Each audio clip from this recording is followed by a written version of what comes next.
Hello, hola Brawlers! I hope you're all doing amazing.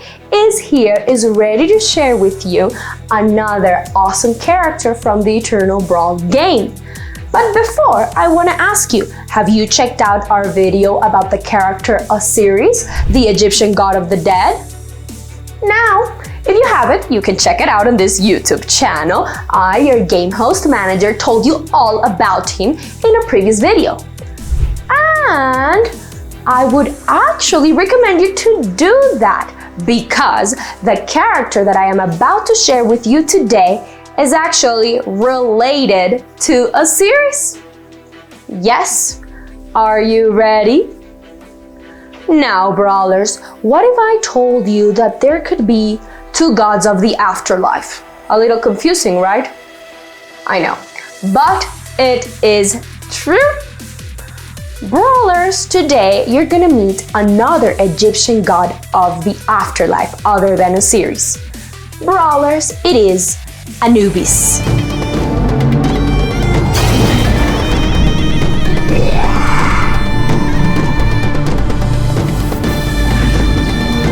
ANUBIS is the Egyptian god of mummification and the afterlife, as well as the patron god of the helpless and the lost souls. Oh, now he is one of the oldest gods in Egypt, so much so that Anubis's image is seen on the royal tombs of Egypt's first dynasty. Now, he must have certainly had a cult following prior to this, so that he was actually invoked and put on the walls of the tombs for protection. Really cool, right?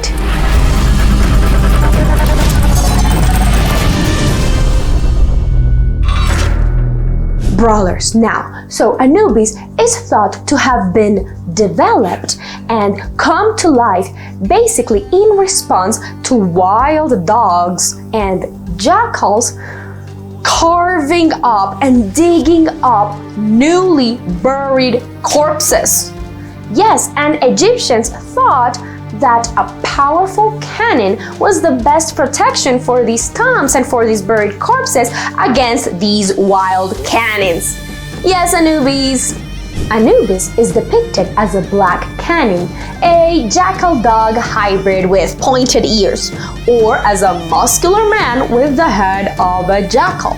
Now, the color black was chosen for its symbolism, since black represented and reminded everyone of the decay of the body. That's what it symbolized. But it also symbolized the fertile soil of the Nile River Valley, which represented regeneration and new life.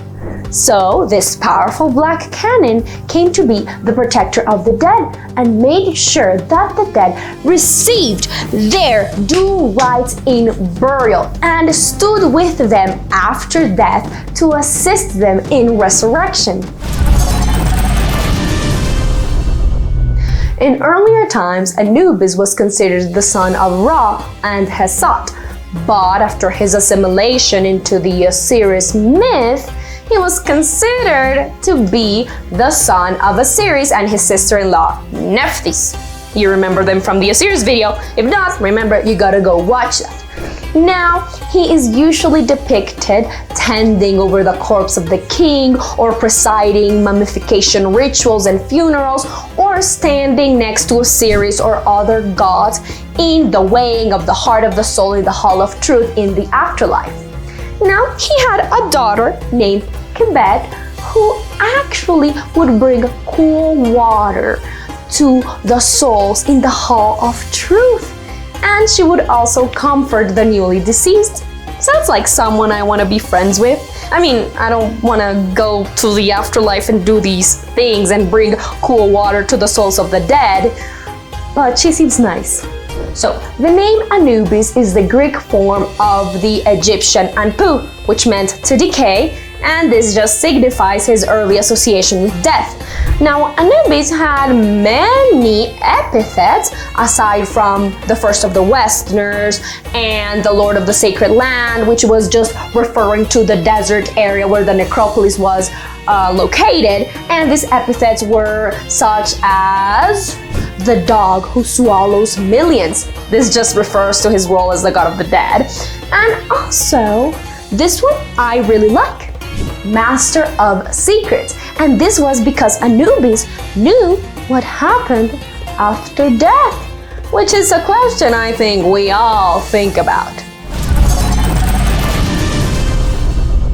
As his various epithets made clear, Anubis was central to every aspect of an individual's death experience as their protector, and also accompanied the souls in the afterlife as a just judge and guide. Now, Anubis and his army of messengers were also in charge of punishing everyone who tried to violate tombs or offended the gods. They were very, very protected.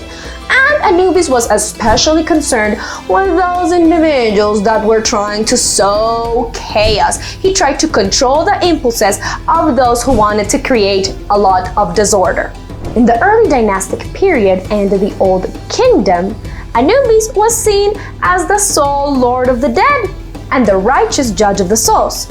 However, with time, as Osiris's myth and Osiris's character started gaining more and more popularity, Osiris started taking a lot of the attributes from Anubis. However, because Anubis was still so loved and so popular, he just became assimilated into Osiris's myth, and his early parentage and history were discarded. So how he ended up being fitting into this myth was that, if you remember when Nephthys, remember the video, the Osiris video? So if not, go watch, but also I'm gonna do a little summary here. So when Nephthys, who was Set's wife, Set is Osiris's brother. So when Nephthys disguised herself as Isis, who was Osiris's wife, when Nephthys disguised herself as Isis to seduce Osiris and slept with him, she ended up being pregnant, and guess what? That son was Anubis. Yes! That's a new information that you didn't know from the past video. Now, when Nephthys had this son, she was really scared because she knew that if Set found out, it could be terrible, so she abandoned the infant. However, thankfully, Isis went on and found Anubis, and she adopted him and raised him. I'm glad, Isis, that you did that. So this was how he ended up being assimilated in the Osiris myth. And after this happened, he was usually seen as the protector of Osiris and his right-hand man. So much so that when Osiris died, Anubis protected him. He also helped in the mummification process, and he aided Osiris in the judgment of the souls in the afterlife. Really cool, right?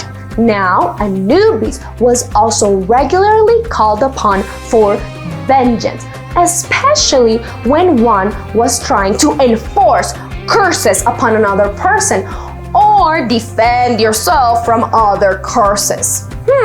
Really cool. It seems that Anubis was really powerful and trusted. But now the question is, he's a really amazing character. Will he be as interesting and as cool in the Eternal Brawl game? Let's find out. In the Eternal Brawl game, Anubis has a comprehensive ability score of 77, with an almost equally high attack mode of 75 and a defense mode of 50. Now he has a really high explosive force of 80, with a control level of 30 and a support mode of 30. With the right skills and strategy, he will be an amazing character in the Eternal Brawl game. So now, Brawlers, how did you find Anubis? Do you prefer Osiris or Anubis as the god of the afterlife? I kind of liked that they joined forces. Really cool how mythology works. Let me know your thoughts on our Telegram and Discord channels. Now remember that you can see all of these characters on the Eternal Brawl website, eternalbrawl.io. Thank you so much for watching, Brawlers. Remember that I will keep uploading these videos, so follow us on all of our social media. But first, subscribe to our YouTube channel and then follow us on Twitter, Telegram, Instagram, and Discord so you can stay in tune with all the updates of this incredible metaverse. And without further ado, stay cool, Brawlers!